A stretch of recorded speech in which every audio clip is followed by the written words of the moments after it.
Napoielekea sehemu ya 10, kwa bahati nzuri leo nimebahatika hapa mjengoni kuwa na baba la baba. Yeye kwa sababu ni mtumishi wa Mungu. Kwenye simulizi hii pia kuna mambo ya imani za kishirikina, lakini pia tunaona hapa katika simulizi yetu ya siri ya nyumba ya mafanikio tuna mtumishi ambaye ni mchungaji, anaitwa mchungaji Elia, ambaye kwa asilimia kubwa alijenga imani kubwa, alimuwezesha huyu bibie Rehema kuwa na imani ya kumwamini Mungu baada ya mume wake kufuata mali za nguvu za giza. Pastor Mwakabenga, naam, ni namna gani ambavyo vijana wengi kwa sasa wanapotea, hasa katika swala zima la kutaka mali, na mwisho wa siku anajikuta ameingia kwenye maagano ya giza? Lakini pia kama mtumishi wa Mungu una ushauri gani? Wanakusikiliza watu sasa hivi kupitia 101.7, lakini pia kuna watu wanakufuatilia kupitia YouTube. Sawa, mimi nafikiri changamoto kubwa na ambayo inapelekea asilimia kubwa vijana wengi, sizungumzi watu wazima, jambo kubwa sana ambalo limekuwa wimbi limewakumba vijana ni tamaa. Tamaa ya kutaka kuwa kama fulani. Kimwona fulani ana gari, ana nyumba, basi anaingia kutafuta amefanyaje mpaka akafikia pale alipofika. Kwa mwisho wa siku anajikuta ameingia kwenye changamoto ya kujiunga na nguvu za giza ili apate fedha. Lakini ushauri nikiwa kama mtumishi wa Mungu kwa vijana ambao tunataka mali, kulikuwa na kitabu fulani darasa 4 kama sio la 5 kama sikosei Kiswahili, kilikuwa kinasema kama mnataka mali mtaipata shambani.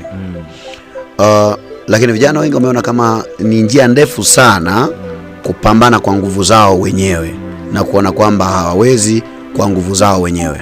Lakini Mungu wakati anatuumba ametukamilisha na ametupa uwezo, ametupa akili, ametupa maarifa namna ya kupata fedha. Amesema fedha na dhahabu ni mali yake, maana yake tutavipata kwake.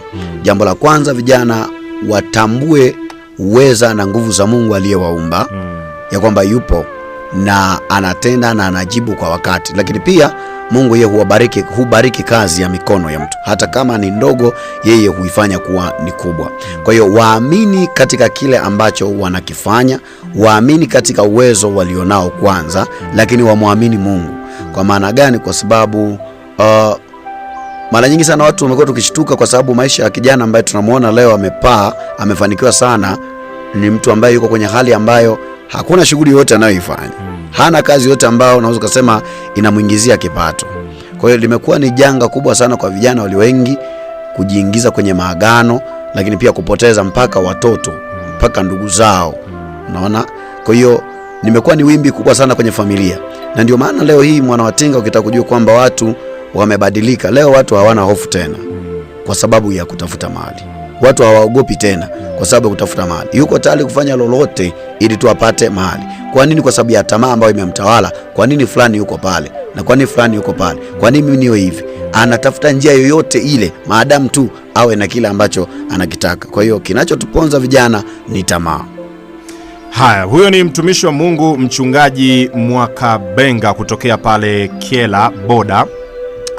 Umeweza kumsikia pia. Hebu mtumishi, watajie pia hata mawasiliano yako, watu wanakufuatilia sasa hivi. Inawezekana kuna mwingine yeye maisha yamempiga, anatamani mpaka aingie kwenye maagano ya nguvu za giza, lakini wakati kwa Mungu upo utajiri.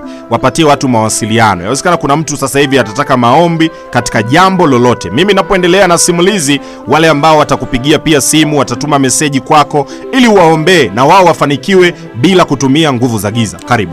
Mimi nasema inawezekana. Maandiko yanasema tunayaweza yote katika yeye nguvu. Amen. Kwa maana utajiri na heshima viko kwa Bwana, vinatoka kwa Bwana, na yeye ndiye atupae nguvu za kupata utajiri. Maandiko yanasema hivyo, Bwana ndiye atupae nguvu za kupata utajiri. Lakini pia nasema Mungu kwetu sisi ni Mungu wa kuokoa, na njia za kutoka mautini zina yeye. Kwa sababu kuna wale ambao leo hii inawezekana yeye asiyo kwenye hayo maagano, lakini unajua maandiko yanasema imani chanzo chake ni kusikia, na kusikia huja kwa neno la Kristo. Lakini watu wamesikia kwa namna tofauti. Wamesikia habari za waganga wakafuata, wamesikia habari za mizimu wakafuata. Lakini leo nataka nikwambie tu habari za Yesu Kristo, kwamba anaweza mambo yote, anaweza kurejesha kilichopotea. Mungu ametuumba kwa ukamilifu. Mikono yako ina uwezo wa kushika fedha, lakini wako wanaochezea na kuvuruga hatima za maisha ya watu. Nikupatie mawasiliano yangu wewe ambaye unahitaji nikuombee, niombe na wewe na changamoto yote, ndoa, mahusiano, chochote ambacho kinakutesa, basi naweza kuomba na wewe majira haya kupitia 0753 67 33 25, 0753 67 33 25. Nairudia 0753 67 33 25. Nitaomba na wewe. Kuna familia zinapitia changamoto. Yuko mtu mmoja tu ametoka nje akaenda kufanya uharibifu. 0753 67 33 25, 0753 67 33 25. Asante sana mwana wa Tinga. Asante sana, ubarikiwe, endelea kuwahudumia watu. Haya, msikilizaji, wakati unaendelea kumpigia simu mtumishi hapo kwa ajili ya maombi pia, lakini unamtumia meseji pia ili na wewe kuombee upate kufanikiwa bila kutumia nguvu za giza na imani za kishirikina. Tunaendelea na sehemu ya 10 ya simulizi yetu, ambayo tuliishia sehemu ya 9 pale ambapo John, Rehema pamoja na mchungaji Elia walifanikiwa kuingia kwenye chumba cha siri, ambacho chumba hicho kilikuwa kina maagano mbalimbali na vitu mbalimbali ambavyo John alikuwa amevihifadhi huko kama sehemu ya chumba cha ibada za maagano ya nguvu za giza, ambazo zilikuwa zinafanya yeye amiliki utajiri ambao pia ulikuja kuporomoka baadaye. Na siri hiyo ya kwamba kile chumba ndio kila kitu na bidi lazima waingie, aliitoa mchungaji Elia. Tunaendelea na sehemu ya 10. Simulizi inaitwa Siri ya Nyumba ya Mafanikio. Msimuliaji wako naitwa Fidia Tinga. Kwa wanaofuatilia, karibu sana, niko tayari tuweze kuendelea. Mastori ya jioni ndani ya Angaza Time. John, Rehema pamoja na mchungaji Elia walifanikiwa kuingia katika kile chumba ambacho kilikuwa ni chumba cha siri. Walipoingia katika kile chumba, walikutana na giza la ajabu. Hakukuwa na mwanga hata kidogo. Chumba kile kilikuwa kinatisha. Ukikiona tu unaweza ukakimbia. Kulikuwa na giza ambalo halina mfano. Lilikuwa ni giza zito, ni kama giza lenye uhai. Na wakati giza lile totoro limetawala katika kile chumba cha siri, mchungaji Elia aliwasha tochi ya simu yake, lakini mwanga haukuweza kuonekana. Lakini pia mwanga ule wa taa ya mchungaji Elia ulikuwa ni kama umemezwa na ukuta. Na hapo ndipo wakaanza kugundua jambo la kutisha zaidi. Jambo la kutisha walilokutana nalo katika chumba kile. Chumba kilikuwa kinapumua, yaani mithiri ya mtu unavyoona anavyohema ukimtazama kwenye mapafu yake. Mapafu yanavyotanuka na kubana, ndivyo ambavyo ukuta wa kile chumba ulikuwa unaonekana. Ulikuwa ni kama ukuta ama chumba kinachopumua. Unaweza ukaogopa na ukaogopa sana, lakini mchungaji Elia, John pamoja na Rehema, wao si kuyasikia tu haya kama ambavyo unasikiliza wewe. Wao walikutana nayo live kabisa. Ukuta unatanuka, unapungua. Ni kama mtu anayehema ukimtazama katika mapafu yake. Rehema aliogopa sana, akashika kifua chake na akasema, Mungu wangu, hii si kawaida. John yeye kwa woga alirudi nyuma hatua moja. Lakini wakati John anarudi nyuma, ghafla pale chini kuna kitu alikikanyaga. Alipokanyaga kile kitu, kumbuka ni giza kulikweli, aliona ni kama kitu kilichomfanya damu yake igande katika mwili wake. Sakafu haikuwa sakafu tena. Sakafu iligeuka ikiwa imejaa alama nyingi kwelikweli. Alama hizo zilikuwa kama mishipa ya damu katika sakafu ya chumba kile. Joni alitetemeka na kuogopa kweli kweli, na ile mishipa ilikuwa ni kama inatembea, yani kama inasogea taratibu, ni kama mishipa inayoishi. Joni aliruka kwa hofu na akasema, hii sio sakafu. Sakafu gani inasogea?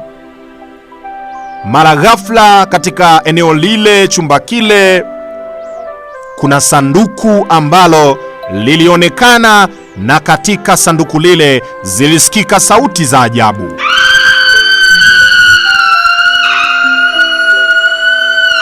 Haikuwa sauti za kawaida, zilikuwa ni sauti za kutisha. Sauti hizo zilisikika katika sanduku ambalo sanduku lile ilikuwa ni kama kuna kitu kiko ndani ya sanduku na kinapambana kutoka kwenye sanduku lile. Kishindo kikubwa kilisikika, na wakati huo Joni akiwa anatetemeka, Rehema anatetemeka, mchungaji Eliya alikuwa kimya tu. Na kile kishindo cha kwenye lile sanduku kilikuwa kinaenda sawa na mapigo ya moyo ya Joni. Rehema akawa amehisi kitu. Mapigo ya moyo ya Joni yanavyodunda, ndivyo na lile sanduku pia linadunda, na sauti zile za ajabu zikisikika ndani ya sanduku lile. Rehema aligeuka nyuma na kumtazama Joni, akamuuliza, unasikia? Joni akashika kifua chake kwa hofu na akagundua mapigo yake ya moyo yanafanana pia na ya lile sanduku. Mchungaji Eliya wakati huo akiwa kimya alipaza sauti akasema, usikubali kuunganisha nafsi yako na kile kitu. Lakini ilikuwa imechelewa. Joni alianza kupumua kwa nguvu. Macho yake yakaanza kugeuka polepole, kama mtu anayeanza kuona kitu ambacho wengine hawaoni. Rehema alipiga kelele akasema, usisikilize, usisikilize hizo kelele, usisikilize, usisikilize. Mara ghafla taa ya mchungaji Eliya iliyokuwa imewashwa ilizimika ghafla, na si kwamba mchungaji Eliya alizima, hapana. Hakuzima mchungaji Eliya, lakini taa ilijizima yenyewe. Kukawa na giza, giza totoro. Huwezi kuona hata uliye karibu naye. Baada ya lile giza zito lililotawala katika chumba kile, zilianza kusikika sauti za ajabu za vicheko, vicheko vya kutisha, milio ya kutisha. Katika chumba kile kulikuwa kuna sauti za ajabu. Kumbuka wakati huo ni giza totoro, alafu wanasikia sauti za vicheko, sauti za ajabu.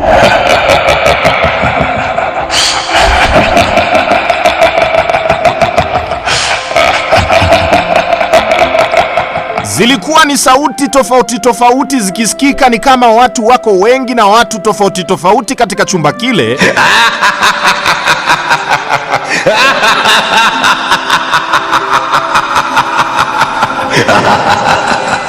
Zilikuwa ni sauti za kutisha kweli kweli.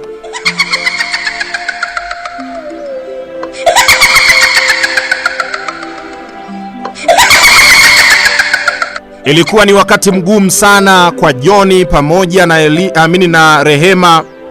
Ilikuwa ni wakati mgumu sana kwao. Zilikuwa ni sauti za kutisha kweli kweli. Rehema alianza kulia na akawa anapaza sauti anasema, Mungu, Mungu, tuko wapi hapa? Tuko wapi hapa Mungu? Tuonekanie, tuonekanie Mungu wetu, tuonekanie Mungu wa mbinguni. Wakati Rehema akipaza ile sauti na akiliitia jina la Mungu, mara ghafla tochi ikawaka tena. Baada ya tochi kuwaka, walichokiona hakikuwa kile walichoacha wakati giza linatawala. Kuta zilikuwa zimebadilika tena, michoro iliyokuwa inaongezeka na sasa ilikuwa inaonyesha kwenye ukuta ule wanaonekana wao. Yaani katika ukuta anaonekana Joni, anaonekana Rehema, anaonekana mchungaji Eliya. Ndiyo, Rehema aliona picha yake katika ukuta. Alipiga kelele kwa uoga sana. Kwa nini kwenye ukuta ule kuna picha yake? Mikono yake ilikuwa inatetemeka, na katika picha ile ya ukutani mikono ya Rehema ilionekana ikiwa imekunjwa, macho yake yakiwa yamejaa hofu. John na yeye aliona picha yake katika ukuta vile vile.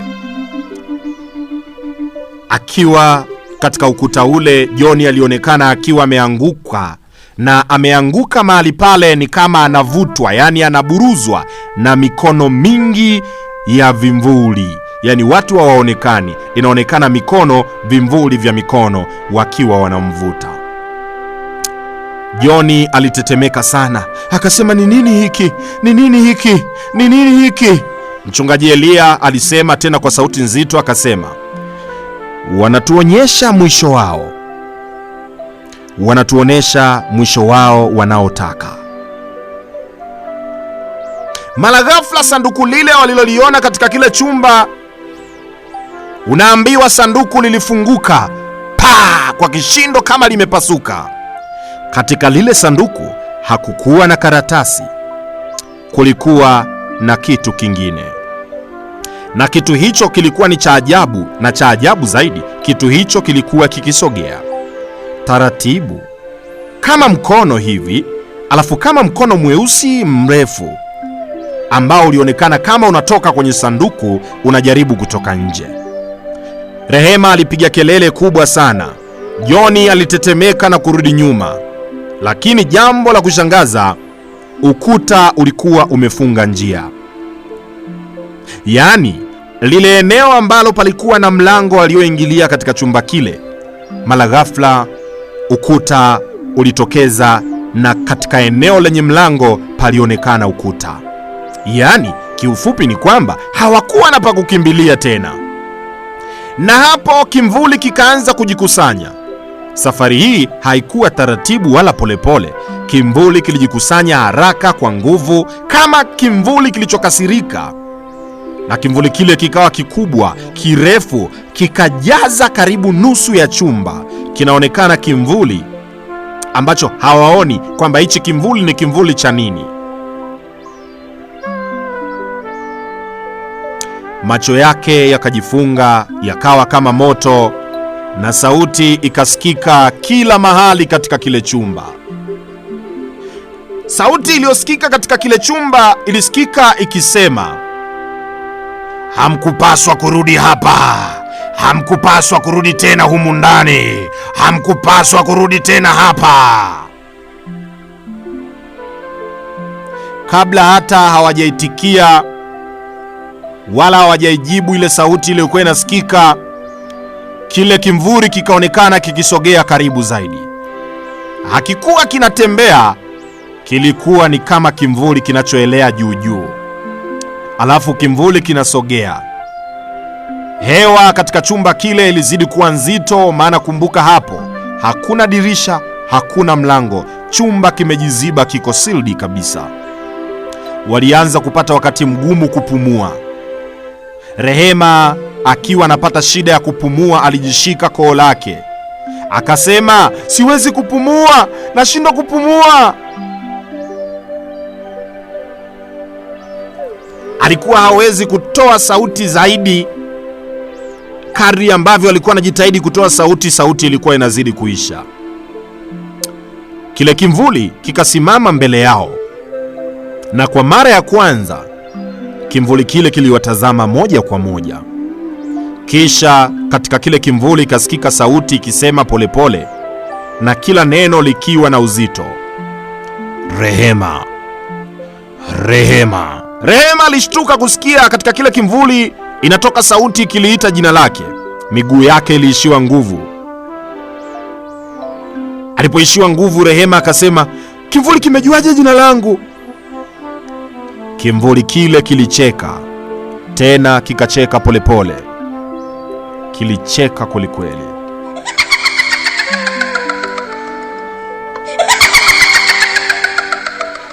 Kimvuli kikatoa sauti tena, kikasikika kikisema, majina yenu yaliandikwa kabla hamjafika hapa. Tulikuwa na majina yenu, tulijua kwamba mtakuja, japo hamkupaswa kuja hapa tena. John alipiga kelele akasema, acheni kumuita Rehema. Lakini ilikuwa ni kama amechelewa. Sauti ile ilianza kujirudia tena, akiliita jina la Rehema. Rehema, Rehema, na huku vicheko vinasikika. Rehema, Rehema, Rehema. Lakini sasa ilikuwa ni sauti nyingi, na Rehema aliitwa mara nyingi, na sauti zilikuwa zikisikika nyingi, ni kama watu 100 wote wanaita Rehema, na kila kona katika kile chumba ilikuwa inataja jina la Rehema. Ilimbidi Rehema taratibu ashuke chini, apige magoti, na kisha akaziba masikio yake kwa sababu zile kelele zilikuwa zinamuathiri sana. Akaziba masikio yake na akapiga kelele akasema, niacheni! Ghafla katika kile chumba sakafu ilifunguka kidogo chini ya miguu ya Rehema. Si kwamba ilifunguka ikawa wazi kabisa, lakini ni kama imemeza mikono ya kimvuli na ilianza kutoka chini. Ilishika miguu yake Rehema, baridi kali lilipanda mwilini mwa Rehema. Rehema akasema, Joni, wananishika! Joni alijaribu kumvuta, lakini nguvu ile ilikuwa kubwa. Mikono ile ilikuwa mingi, ilikuwa inamvuta chini polepole, yani anakuwa ni kama anazama ardhini. Mchungaji Eliya alipaza sauti akasema, usimwache! Joni akashika mikono yake yote miwili kwa nguvu, akiwa amemshika Rehema, akasema, sitakuacha! Lakini kimvuli kile kilichokuwa kinaonekana kikasikika kikisema, Rehema ni sehemu ya deni. Rehema ni sehemu ya deni. Tunakudai. Hatuwezi kumwacha. Hatuwezi kumwacha. Hatuwezi kumwacha. Mara ghafla, baada ya sauti zile na ile sauti ya kutisha ikisema kwamba Rehema ni sehemu ya deni na hatuwezi kubali kumwacha, mara ghafla sauti za ajabu zikasikika za kucheko. Zilikuwa ni sauti zinazotisha kweli kweli.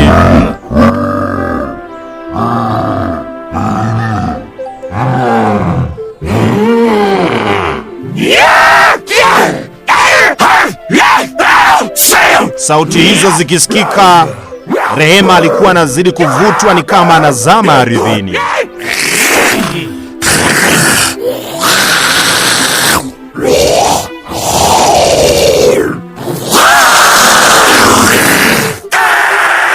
Sauti zile zilizidi na Rehema akawa ni kama anazidi kuzama ardhini. Na hapo kwa siku ya leo ndipo tunaishia katika sehemu ya 10 katika simulizi ya siri ya nyumba ya mafanikio. Kutokana na muda pia tulionao, hatujui, je, Rehema atazama kabisa ardhini au ataibuka? Rehema atapotelea ardhini au ataibuka? Tutajua katika sehemu ya 11 siri ya nyumba ya mafanikio, ndio jina la simulizi. Jumatatu hapa tunakutana saa 10 kamili za jioni. Asante kwa wewe ambaye umeendelea kufuatilia simulizi hii toka tulipoanza sehemu ya kwanza, na leo ni sehemu ya 10. Sehemu ya 11 isikupite, ili tukajue, je, Rehema alizama kabisa? Kwa sababu vile viumbe vya ajabu vilisikika vikisema Rehema ni sehemu ya deni wanalodai kwa Joni, na lazima deni hilo lilipwe. Tutakutana hapa, lakini wewe unayefuatilia simulizi hii kupitia YouTube, hakikisha una subscribe, una like, una share na kucomment. Kama haujafuatilia simulizi hii toka siku ya kwanza ilipoanza, ingia YouTube, andika Fidia Tinga, utakutana na simulizi hii inaitwa Siri ya Nyumba ya Mafanikio. Kwenye digital platform zingine utanipata kwa jina la Fidia Tinga. Nenda Facebook, Instagram, TikTok, andika Fidia Tinga, ni follow, tuwe marafiki. Simulizi hii pia itapandishwa huko, na nimeendelea kuahidi hivyo wakati kuna swala la kiufundi ambalo linaendelea kushughulikiwa. Utakapokuwa tayari, basi kuanzia sehemu ya kwanza mpaka tunapoendelea, simulizi pia itakuwa inapatikana kule YouTube, lakini pia Facebook, Instagram pamoja na TikTok. kwa sasa unaweza ukaipata YouTube ukiandika Fidia Tinga. Mitandao yote ya kijamii natumia jina hilo la Fidia Tinga. Watu ambao mmeendelea kufuatilia kule mtakuwa mnajua kisa cha hii simulizi toka tumeanza mpaka hapa tumefika. Wale mliotuma meseji zenu nitashindwa kusoma kwa sababu ya muda, na nikusii tu wewe ambao unasikiliza redio yako, usitoke wala usihamishe station, kwa sababu vitu vizuri vinafuata tena hapa. Usitoke, usibanduke. Naitwa Fidia Tinga. Asante kwa wadhamini wetu Ndiyo Supermarket, asante kwa wadhamini wetu Rising Together. Nikukumbushe tu, Jumapili usikose katika kongamano la Mungu kukushindia katika yale yaliyoshindikana. Yale ambayo uliona hayawezekani yatakwenda kuwezekana kirahisi kabisa. Mtafute mtumishi wa Mungu Kuhani Joshua Mwaijengo. Unataka kuombee, nguvu za giza zinakutesa, mambo ya hatari na nguvu za giza na ndoto mbaya zinakutesa, mpigie simu Kuhani Joshua. Namba yake ni 0760823635. Pigie simu Kuhani Joshua katika namba 0760823635. 0760823635. Utampata moja kwa moja Kuhani Joshua Mwaijengo, na itakuwa ni baraka sana. Hongera wewe ambaye umechukua namba ya mtumishi. Nihitaji kwa mara ya mwisho 0760823635.